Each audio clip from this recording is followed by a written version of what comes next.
Bonjour et bienvenue sur la mécanique universelle. Alors aujourd'hui nous sommes donc jeudi et le 3 novembre 2022 et je continue mon exploration et ma découverte de cet ouvrage sur Hegel écrit donc hop, par Jacques Dante aux presses universitaires. Hegel, sa vie, son œuvre, exposé de sa philosophie. Voilà. Alors, c'est le tout début, je suis sur ce premier chapitre, la vie d'Hegel, sa biographie. Voilà. Alors, je pratique toujours de la même manière, je découvre en même temps que je lis l'ouvrage et je commente quand je sens que que je dois le faire. Voilà. J'extrapole en somme. Et c'est en lien avec la théorie que je défends sur la mécanique universelle, selon laquelle l'humanité, le groupe humain que nous sommes, la totalité de l'humanité, là actuellement 8 milliards d'individus, se dirige sans le savoir, à son rythme, vers un état d'ultime perfection. Voilà, une perfection indépassable. Techniquement, c'est-à-dire voilà, l'organisation des communications, de la ville, des villages, des villes, où je ne sais pas comment ça sera, parce que c'est quelque chose qui concerne le futur, un futur assez lointain encore, hein, des quelques siècles à mon sens, quand on voit la lenteur d'évolution quand même de l'humanité, même si elle est, elle est là, elle est présente, on ne se rend pas vraiment compte de son évolution, de l'évolution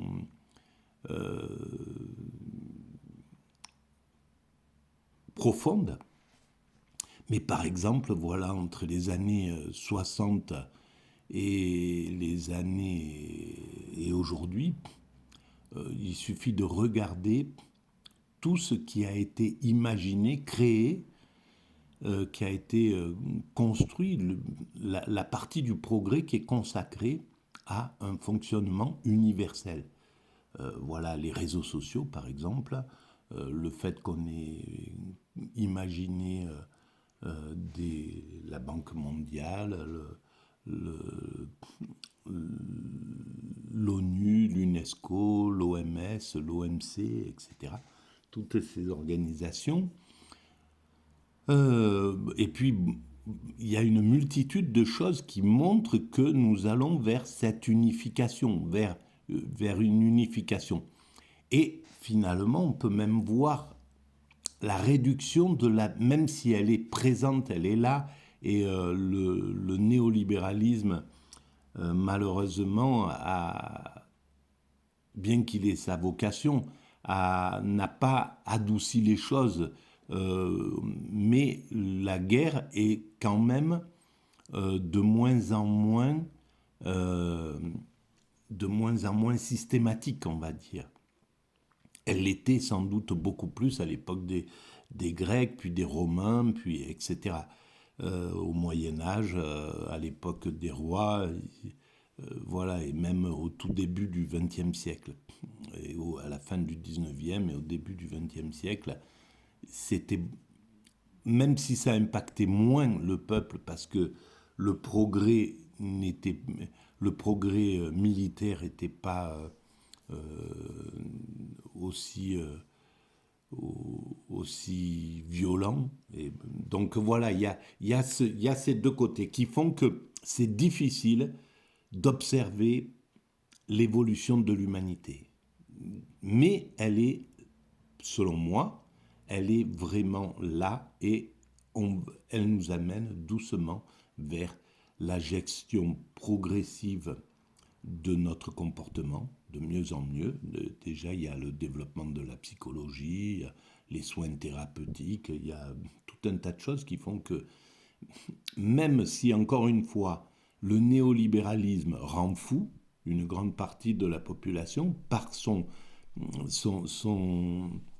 son détachement du sens de l'humanité, donc son ultramatérialisme, son athéisme, qui font que l'homme est perdu au milieu de l'évolution. Mais en même temps, ça développe les lois laïques, le soin laïque, etc., etc. Donc, c'est toujours pareil. Il y a toujours les deux valeurs dans l'évolution.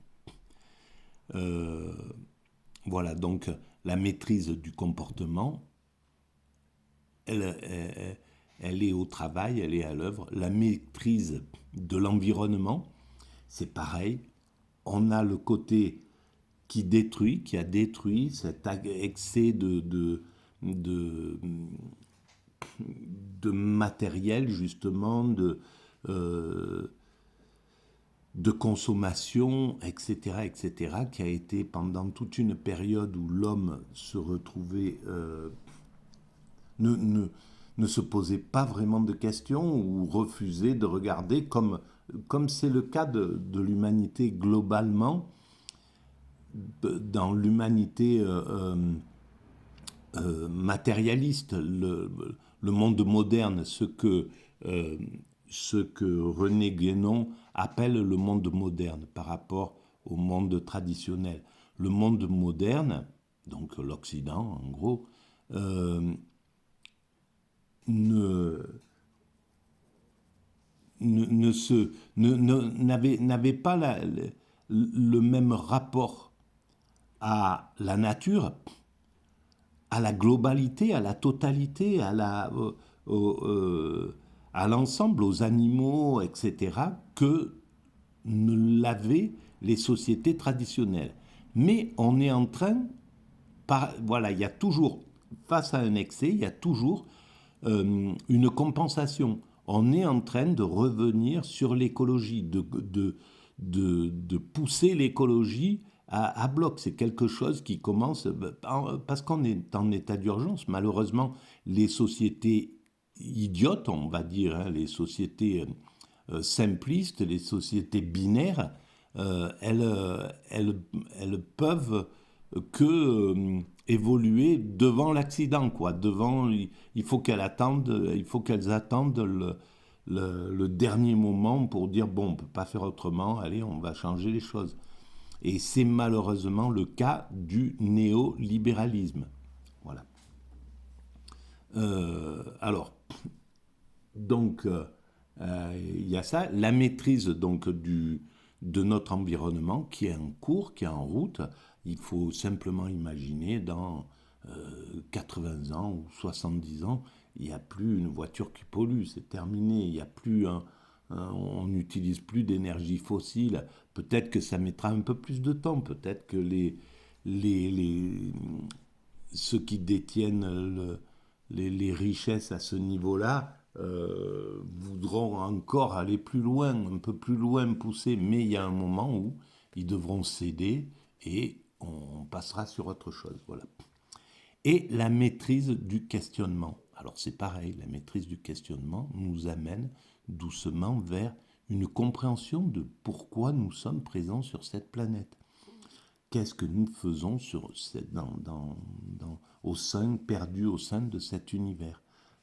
Voilà, pourquoi cet univers s'est créé, qu'est-ce qui a poussé, qu'est-ce qui a mis en œuvre cet univers, etc., etc.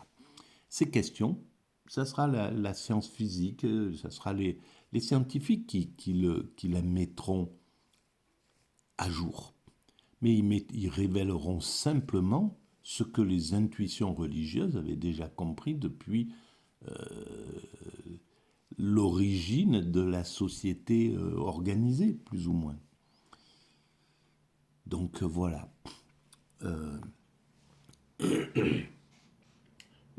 Pardon. Alors, je vais commencer à lire la dernière partie donc de la vie de Hegel. On revient là-dessus. Alors, n'oubliez pas, si ces propos, si ma théorie naïve, mal verbalisée, etc., vous paraît un peu sensée, un peu intéressante pour nos frères humains, eh bien, vous pouvez le soutenir en mettant un avis, votre avis. Ou voilà, en postant votre avis ou en mettant un pouce. Voilà, par exemple. Il paraît que c'est important pour la visibilité, pour développer la visibilité. Donc, j'essaye d'y penser, à le dire, parce qu'on n'y pense pas en fait. Moi non plus, quand je vais sur YouTube, je pense pas du tout à faire ça. Et je pense qu'il faut le faire. Alors, il ne se désintéressait cependant pas des affaires publiques, Hegel, et il écrivit pour les Annales littéraires de Heidelberg un article retentissant sur les débats des États de Wurtemberg. 1817. Il y défendait le projet de constitution nouvelle proposé par le roi de Wurtemberg contre l'obstination des anciens privilèges, contre le particularisme provincial, contre l'inertie politique. Eh bien, à ce moment-là, le roi, il était plus évolué que les libéraux qui arrivaient, c'est ça, contre le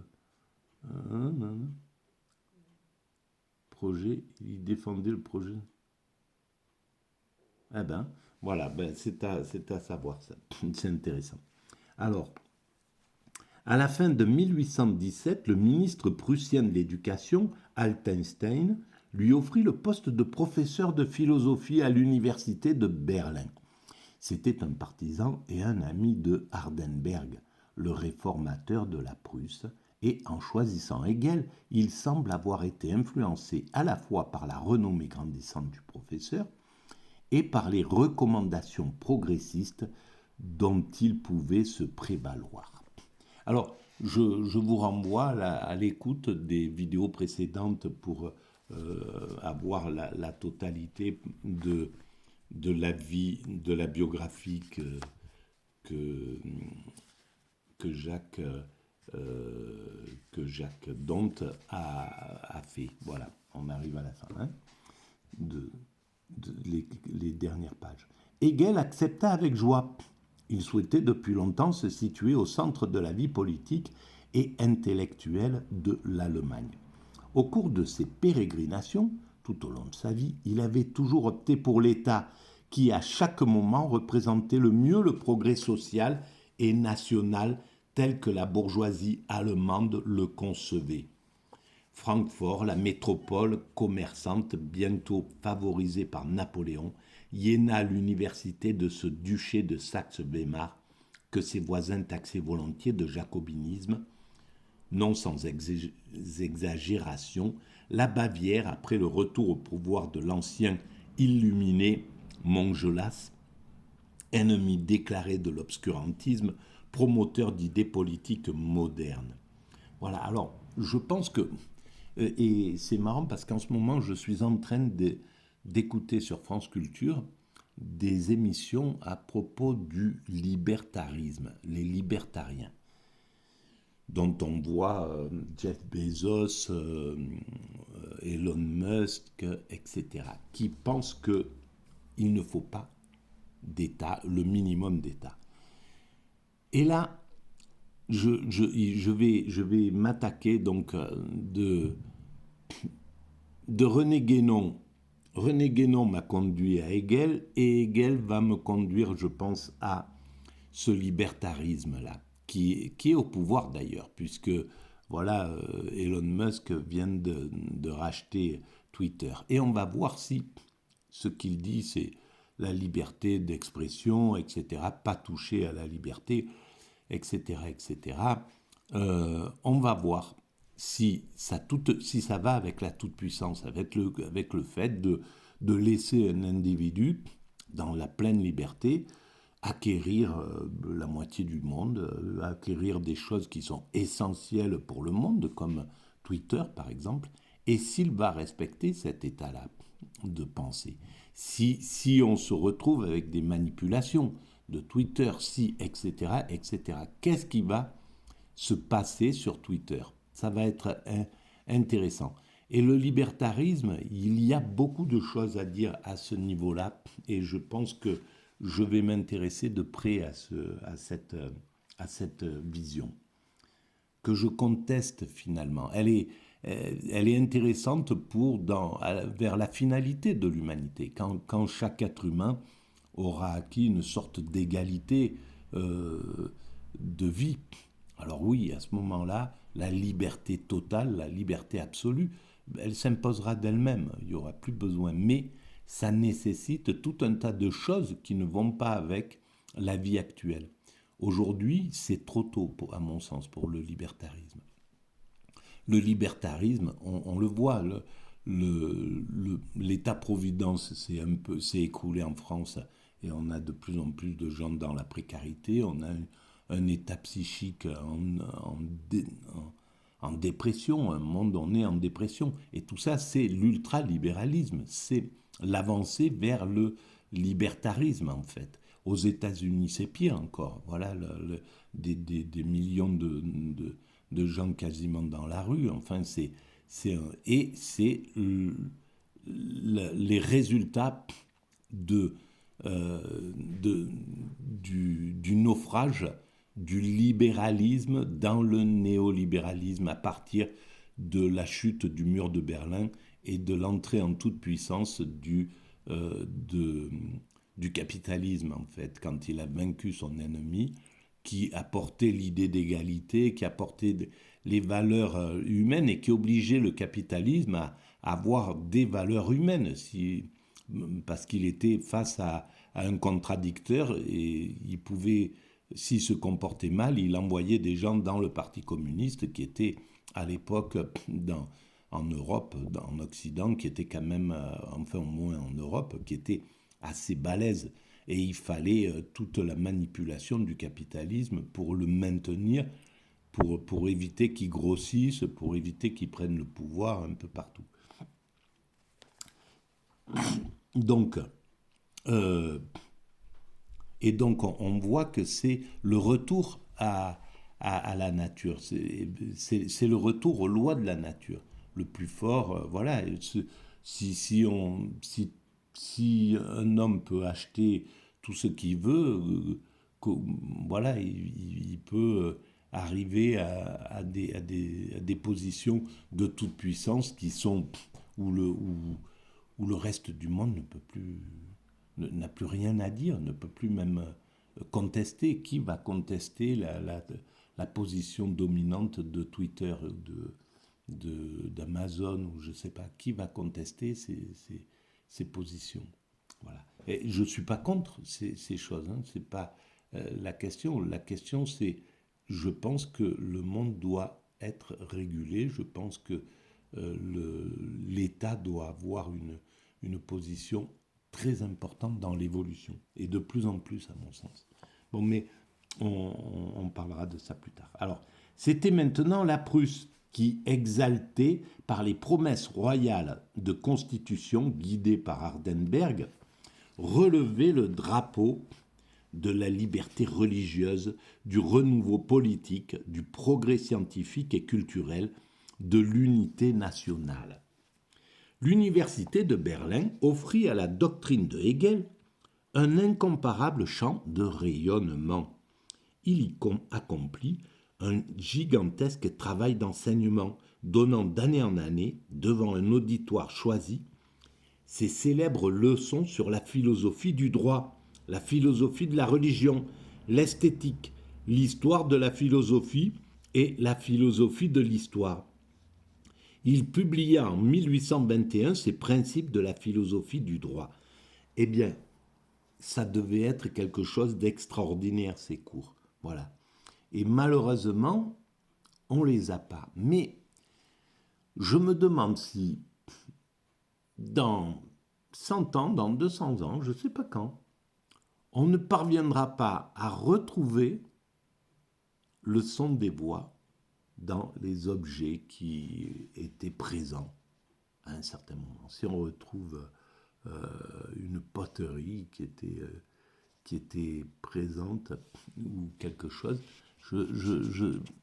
on ne peut pas imaginer ce que va pouvoir créer l'humain quand on voit ce qu'il a créé il y a 200 ans ou même il y a 100 ans. les gens ne pouvaient pas imaginer qu'on pourrait téléphoner comme ça, qu'on aurait la télévision, que toutes ces idées-là ne pouvaient pas être imaginées. Et donc, de retrouver la voix et les cours, et je pense qu'il y a un moment où on viendra vers ça.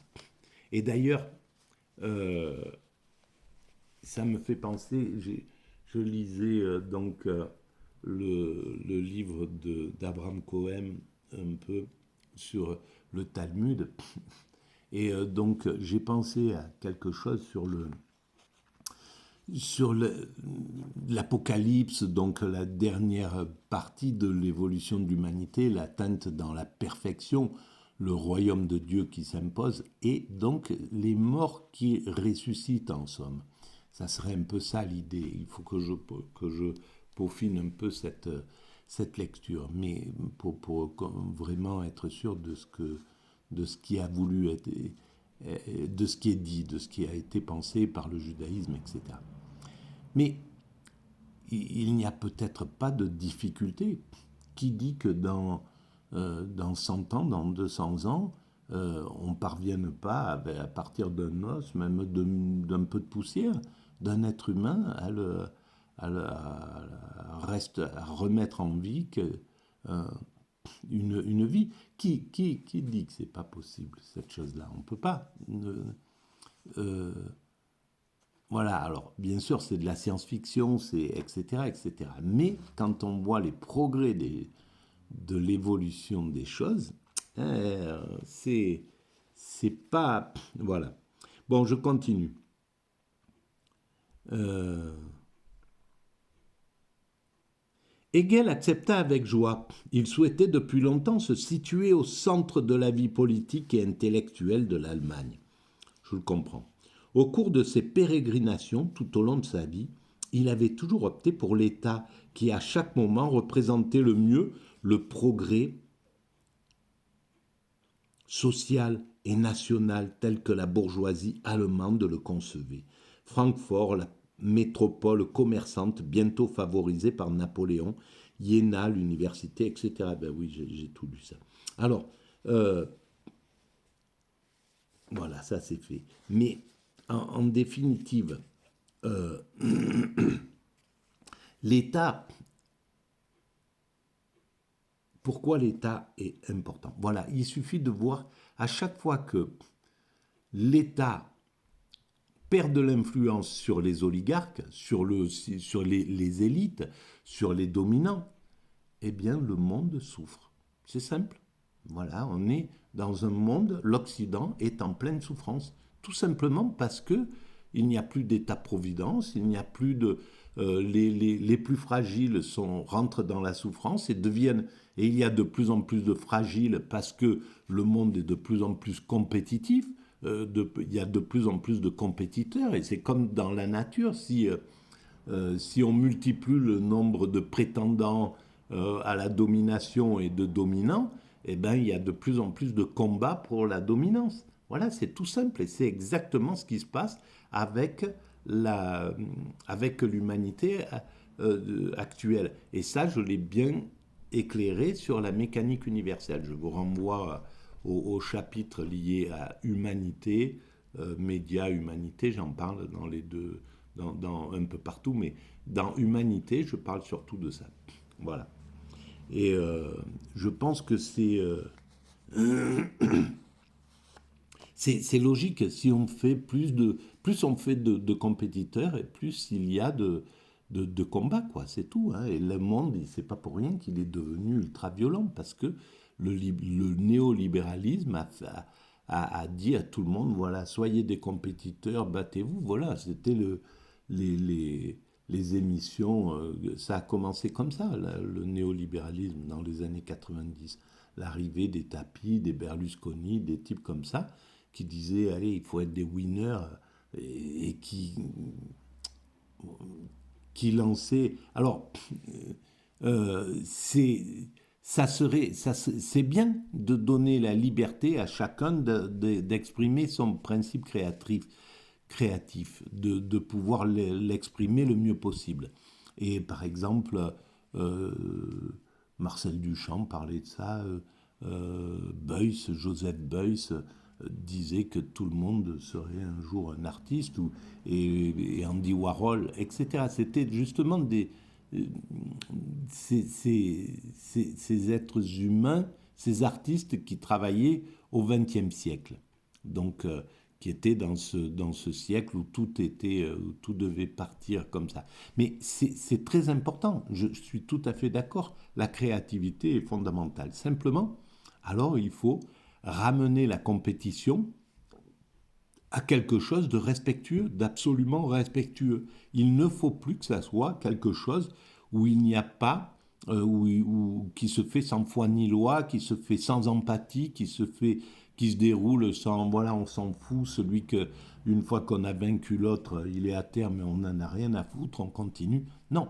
Alors, si on fait une compétition ludique, si on fait une compétition, un- si on dit à chacun de développer son potentiel créatif, et c'est tant mieux, mais dans un respect, en éduquant au respect d'autrui, au partage, etc., toutes les grandes valeurs de l'humanité, alors là c'est parfait, parce que c'est la liberté avec le principe d'égalité qui amène l'empathie, l'amour du prochain, etc. Voilà. Là, dans ces cas-là, il n'y a pas de problème.